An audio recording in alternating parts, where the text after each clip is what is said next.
All right, for our project, we were given the perfectly adaptive response model. So we're going to go ahead and start with our two equations that are given. So we have x prime is equal to ab minus 2xy, and y prime is equal to b minus y, where a and b are constants. So what we did first is we took the Jacobian of the two equations by taking the partial of the first equation in terms of x first and in terms of y, and then the partials of the next one, both in terms of x and in terms of y. From there, we can get the trace as well as the determinant. Then we move on to the equilibrium points. So to get the equilibrium points, we simply set x prime equal to 0 and y prime equal to 0. And from there, using the null lines and such, we can find that x is equal to 1/2 a and y is equal to b.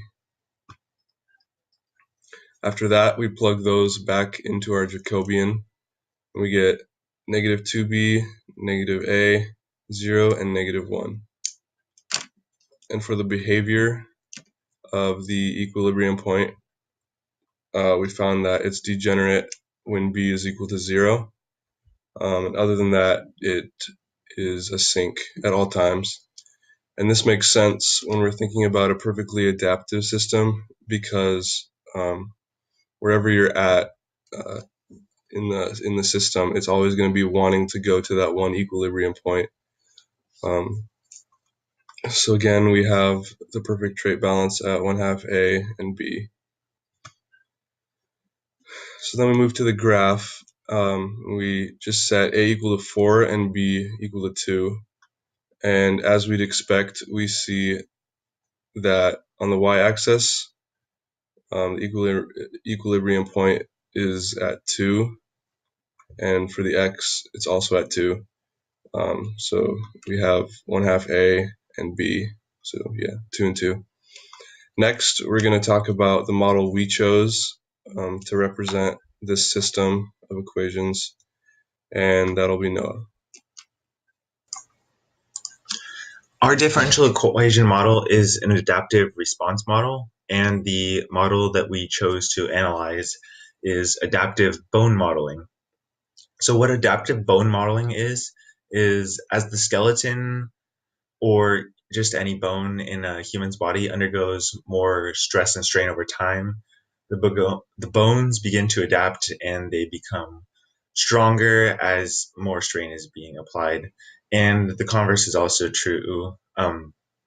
As less stress and strain is being applied over time, your bones will start to become weaker. So if someone doesn't exercise for a long time, their bones will start to become a little bit weaker. And this is all a perfectly adapted response model because it's all going towards an equilibrium point. What this means is that as your bones will become stronger or weaker based on how much stress or strain. So if you work out a lot, they'll tend to become a little bit stronger, and if you don't work out that much, they'll become weaker. For example, a lot of people with bigger legs or bigger arms or something that work out more will have bigger bones because their bodies need bigger, stronger bones, versus someone who's really small will have weaker bones because they don't need it. And this is the way the body adapts to the everyday movement of a human being. Is it will increase or decrease the bone size and the strength. And this is not a perfect model because there's a lot of people that are exceptions that have like disorders or diseases that will help make their bones not quite as strong. This is an exception, but for the most part, most people tend to have follow this adaptive bone remodeling pattern. And so, as L.E. Lanyon writes, who is a author of an article where we found our differential equation model, He says that this mechanism ensures that bone architecture is modeled and remodeled until prevailing strains match those genetically prescribed for that location, which just means that your DNA or the strands inside of your bones know what it needs to be adapted to. The body sends it signals, and then in relation, like so, signals would be sent from more stress being applied, and then that'll help your body know when it needs to make the bones stronger or make the bones a little bit smaller for to fit your body, which is our differential equation model, the adaptive bone remodeling.